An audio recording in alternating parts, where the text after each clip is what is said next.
डायन की हकीकत। डायन किसे कहते हैं और डायन को किस तरह हमारे दादा उस्ताद ने हासिल किया, जो जिंदा इंसानों के कलेजे चबाया करती थी। ऐसे वाक़यात जो हकीकत पर मुबनी हैं और अंधेर नगरी के पहले एपिसोड में मैं शुरू करूंगा, वो सच्चे और हकीकत के वाक़यात जो हमारे दादा से शुरू हुए और हमारे उस्ताद मोहतरम और फिर हमारे मुर्शिद और फिर मुझ तक जो कुछ हुआ, आप जानेंगे इस सीरीज़ द डार्क वर्ल्ड में। बिस्मिल्लाहिर्रहमानिर्रहीम। अस्सलामु अलैकुम वरहमतुल्लाहि वबरकातुहू। द डार्क वर्ल्ड यानी एक अंधेर नगरी, यानी अनदेखी दुनिया के ऐसे राज जो अमलियात की दुनिया में बहुत मायने और पुरअसरार और अपने अंदर वो हकीकत को छुपाए हुए जो आज के दौर में नापैद होते जा रहे हैं। ऐसे उस्ताद भी आज के दौर में नहीं हैं और ऐसे वाक़यात अब सुनने को देखने को नहीं मिलते। और वो हकीकत की दुनिया कि जिन राजों से पर्दा उठाने के लिए मैं मौजूद हूँ कि मैं आपसे उन वाक़यात शेयर करूँगा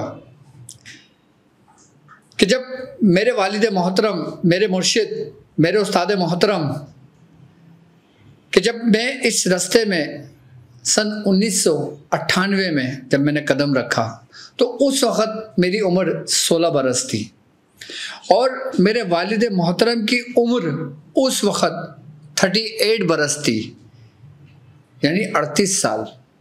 38 साल यानी कि जवानी के पूरे उरूज के दिन। और हमारा इब्तिदाई वक्त कि उस वक़्त जब मेरे मुर्शिद अपने उरूज पर थे और जब मैं इस रास्ते पर आया तो मैंने अपने मुर्शिद से सिर्फ और सिर्फ इस अनदेखी दुनिया, द डार्क वर्ल्ड, यानी कि एक ऐसा रास्ता जो अमलियात की तरफ जाता हो, उसकी मैंने सबसे पहले अपने मुर्शिद से तलब की। क्यों? क्योंकि वो एक ऐसे उस्ताद थे, उस वक़्त थे कि जिन्होंने अपने 23 साल ज़िंदगी में बसर कर चुके थे और मज़ीद वो अमलियात की दुनिया से रूहानियत की दुनिया में कदम रख चुके थे और फिर रूहानियत की दुनिया से फिर आगे के मामलात में कदम रख चुके थे। कि वो वक्त वो था कि जब कुछ ही लोग, गिनती चुनती के लोग हुआ करते थे। एक शब हम ऐसी क्लिनिक के बाहर बैठे हुए थे जिनमें मेरे मुर्शिद थे, मैं था और मेरे साथ दो मेरे पीर भाई जो मुझसे सीनियर थे, वो उस वक़्त वहाँ मौजूद थे। तो ऐसी बातें हो रही थी तो उस वक़्त मैं हुजूर अपने वो वाक़यात, वो हकीकत बताया करते थे कि जो उन्होंने देखा, जो उन्होंने सीखा, जो उन्होंने समझा, जो उनको उनके मुर्शिद ने बताया, इनको उस्ताद ने बताया। आज मैं आपको वो वाक़या सुनाऊंगा कि जब मेरे मुर्शिद के जो उस्ताद थे, जिनका नाम था उस्ताद, उनका जिक्र शायद आपने सुना हो मियाँ हुजूर की ज़बानी। मियाँ हुजूर के इब्तिदाई वक्त में कि जब मियाँ हुजूर की उम्र 15 बरस थी, ये वाक़या है सन 1974 और 75 के दरमियान का। अगर मियाँ हुजूर की पैदाइश 1960 की है तो 75 में मियाँ हुजूर की उम्र 15 बरस बनती है। तो मियाँ हुजूर ने जब इस दुनिया में कदम रखा तो 15 बरस के थे।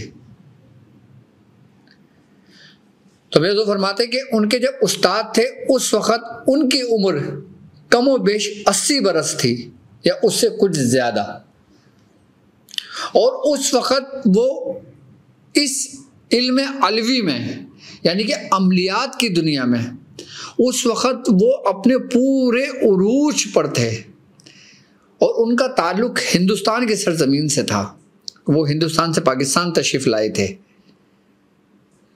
और ये वाक़या में हुज़ूर बताते हैं कि हिंदुस्तान ही की सरज़मीन में वाक़या पेश आया। फरमाते हैं कि मेवात इंडिया की एक जगह का नाम है, वहाँ पे एक गांव था, और उस गांव में की आबादी चंद ही लोगों पर मुश्तमिल थी।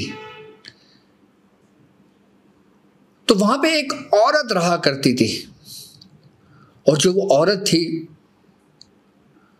उसको शौक और जुनून हुआ जादू सीखने का। ये वाक़या कमोबेश अगर मैं आज की तारीख से लेता हूँ तो कम से कम 80 बरस पुराना वाक़या है। ये 80 से 90 साल पुराना वाक़या है ये जो वाक़या पेश आया, क्योंकि ये हमारे जो दादा उस्ताद ये उनकी जवानी का वाक़या है। जब उन्होंने ये काम कर रहे थे, जब उन्होंने काम भी करना सीख किया था, तो उस गांव के अंदर एक औरत थी, वो जादू किया करती थी, और ऐसा जादू करती थी कि उसका ये हाल था कि वो जिसके बारे में सोचती थी, यानी कि कोई अगर उससे कोई काम करवाने आता था तो वो खाली उसके बारे में सोचती थी और उसका काम हो जाता था। यानी कि उसके पास काली शक्तियाँ इतनी थीं। उसका ताल्लुक़ एक सिफलीगर से था, क्योंकि वो काली दुनिया के काले राज से वाकिफ़ थी। वो उन शैतानों को पूछती थी कि जो शैतान उनके माविन और मददगार हुआ करते थे।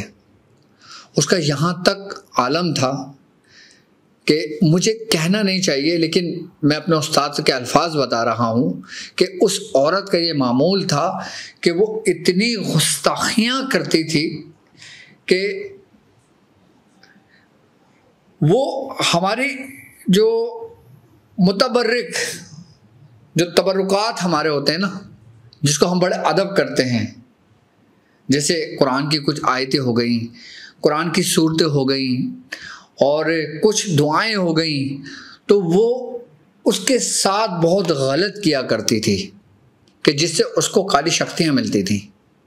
वो मलाऊन हो गई थी, वो काफिर हो गई थी, लेकिन वो अपने शैतान के चक्कर में, अपनी ताकत के चक्कर में, अपने ताकत के जोम में वो उनको हासिल करने की जस्तजू में लग गई। वो शायद ये भूल बैठी थी कि मरना एक दिन है, और जब इंसान एक ऐसे रास्ते पे चल निकलता है जो कुफर का रास्ता हो, जो हराम का रास्ता हो, जो जादूगरों की नगरियों का रास्ता हो, कि जो शैतान के माविन बल्कि शैतान ही बन जाए, कि जब वो मरते हैं तो एक तो वो उनकी कुव्वतें कि जो उनके अपने शैतान थे, यानी कि उस औरत का अपना ही हमजाद, कि जब वो औरत मरी इस हाल में मरी कि उसके मरने तक 3 दिन तक किसी को खबर ना हुई। जब उसकी बदबू उठी उसके कमरे से तो मालूम हुआ कि वो औरत मरी है जो जादू करा करती थी।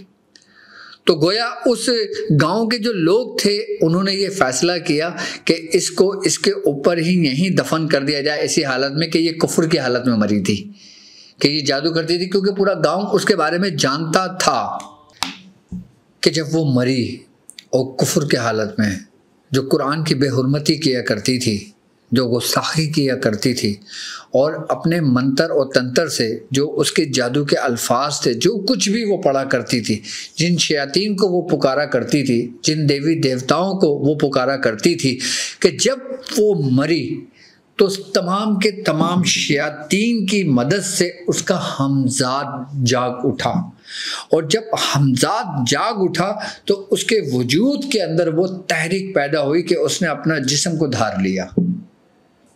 कि जब वो मरी 3 दिन बाद खबर हुई तो वहाँ के जो लोग थे, उस गांव का जो नवाब थे, उन्होंने ये फैसला किया कि इसको इसी हालत में दफन कर दिया जाए।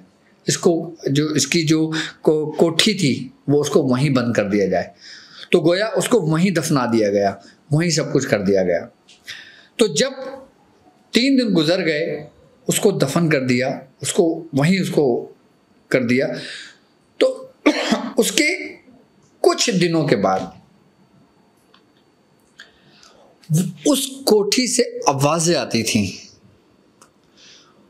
और उसके बाद रात को उस पहर कि जब रात अपनी पूरी उरूज पर होती है, उस वक़्त वहाँ से निकलने की सनसनाहट सी में सुनाई देती थी कि जैसे आप सुनते हैं ना कि छन छन छन छन की आवाज़ आया करती है। अक्सर आपने अमूमन सुना होगा। तो मेरे मुर्शिद बताते हैं कि उस वक्त ऐसी आवाज़ें शुरू में आवाज़ें सुनाई दी।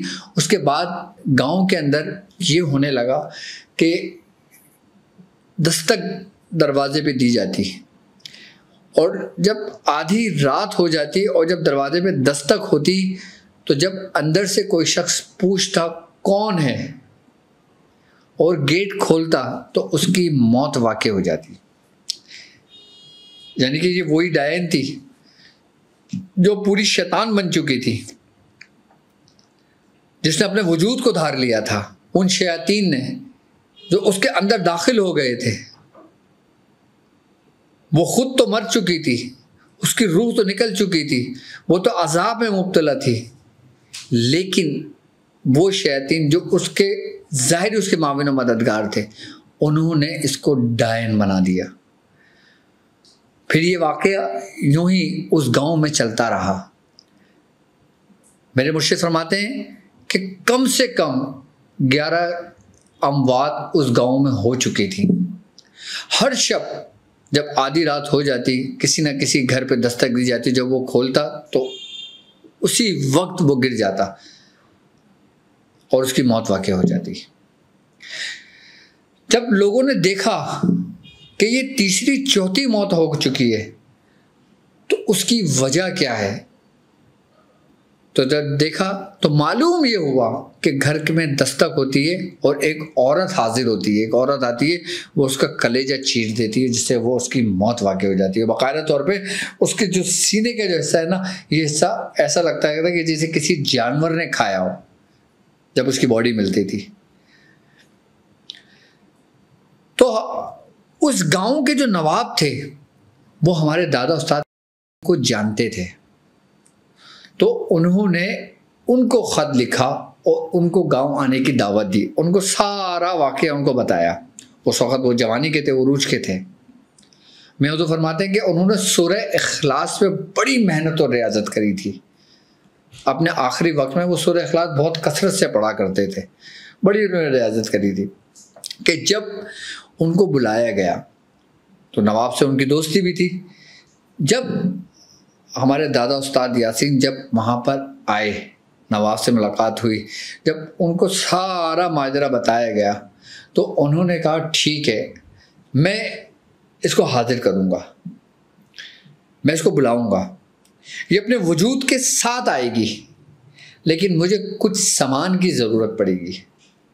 तो वहाँ के जो नवाब थे उन्होंने जो जो दादा ने हमारे सामान का कहा, उन्होंने सामान का बंदोबस्त कर दिया।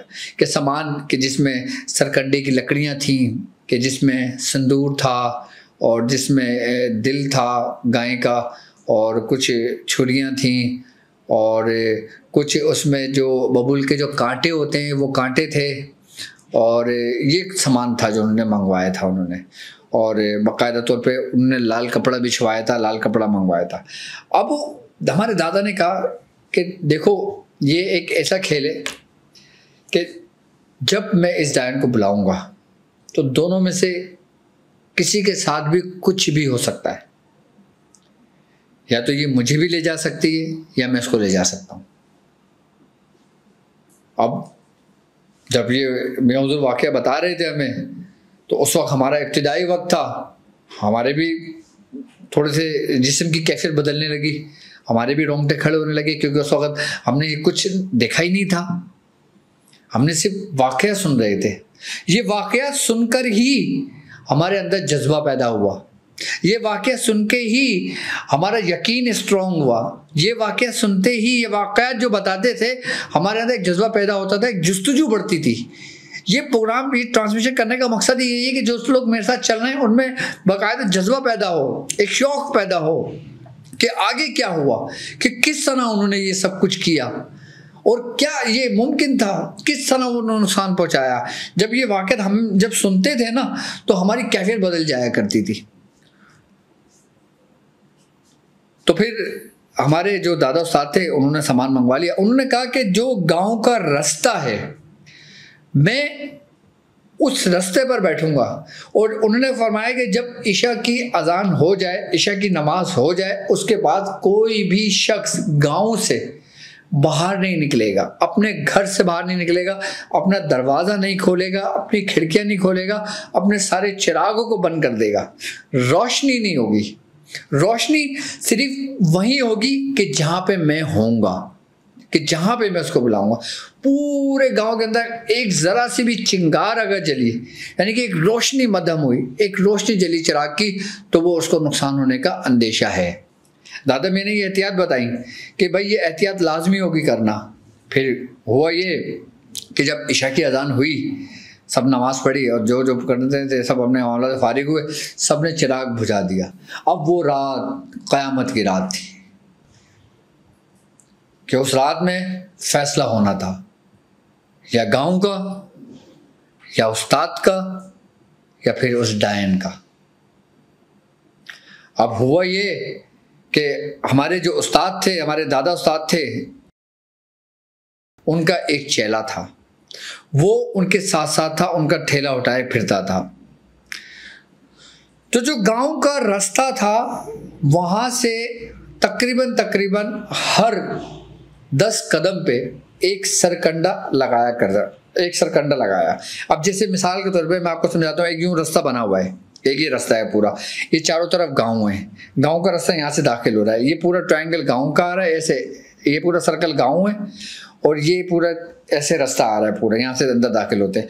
तो जो रास्ता दाखिल होते हैं यहाँ पे हर 10 कदम पे एक से एक सरकंडा लगाते गए।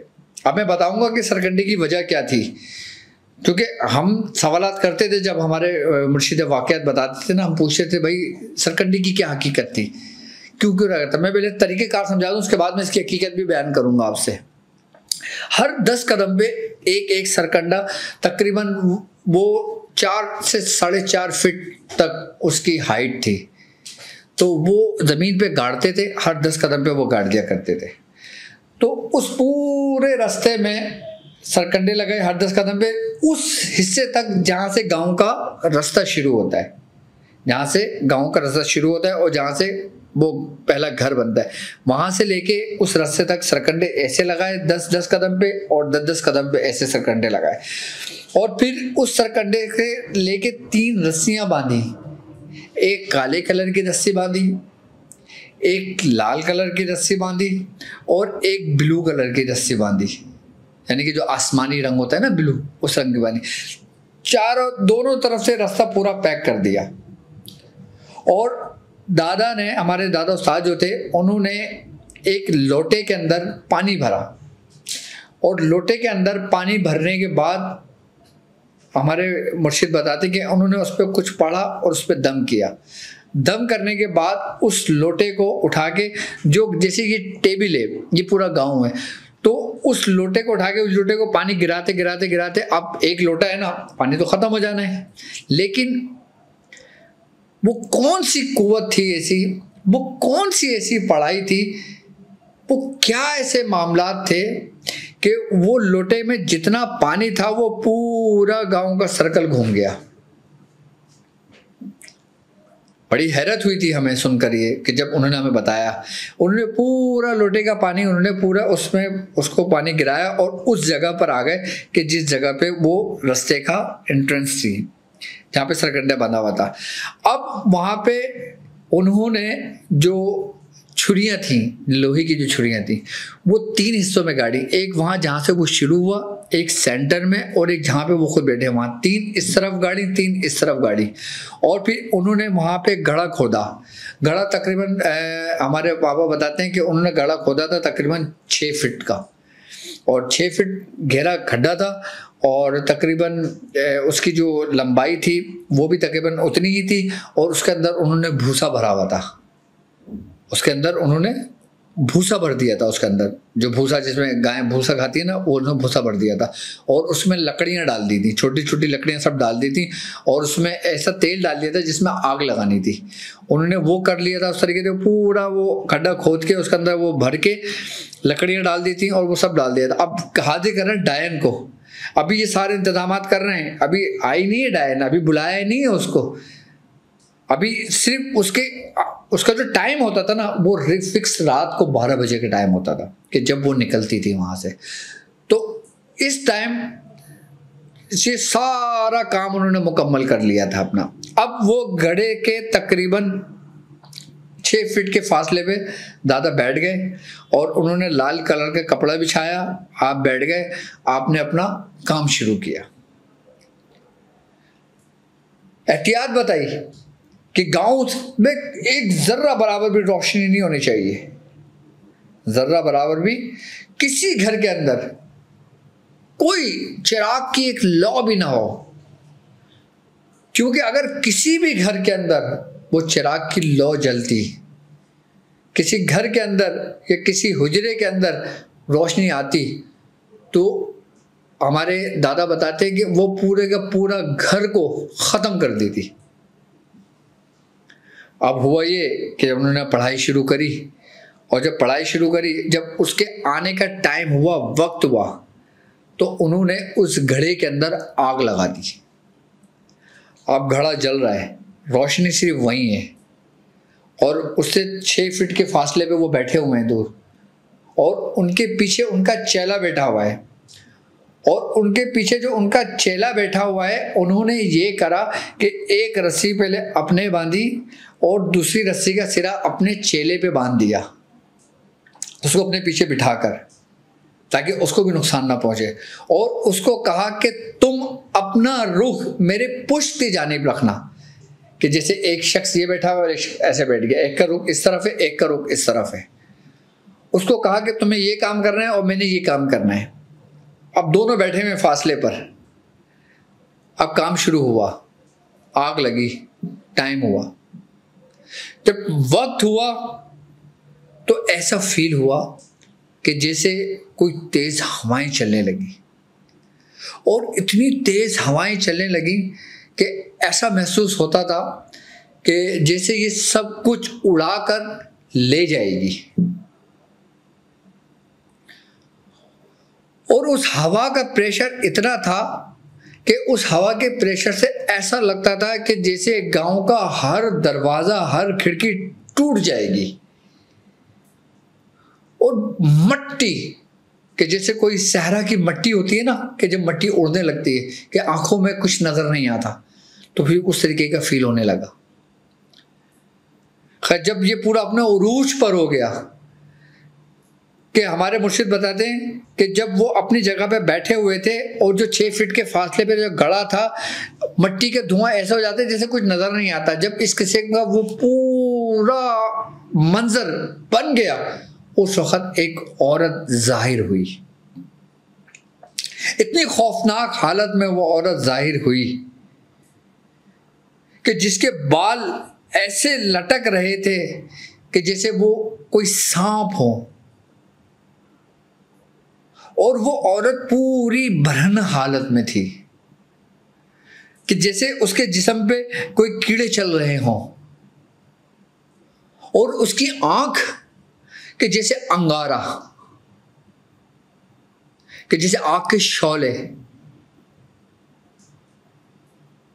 और चेहरा उसका बिल्कुल सिया, और सिया इस तरीके का कि जैसे किसी को अगर धुएं में अगर देखते हैं तो उसकी रंगत बदल जाती है। ये पूरा वाकया हमारे सामने है। कि वो आई और आके जब उसने घड़े के करीब आई तो वहीं रुक गई और उसने एक खौफनाक चीख निकाली, ऐसी खौफनाक चीख कि जिसको सुनकर इंसान का दिल बैठ जाए। उसके बाद हमारे दादा उस्ताद ने अपने पढ़ाई शुरू की और फिर उससे कलाम हुआ और फिर उसने बताया, किसने? उस डायन ने, कि वो इस गांव के एक एक फर्द को मार देगी।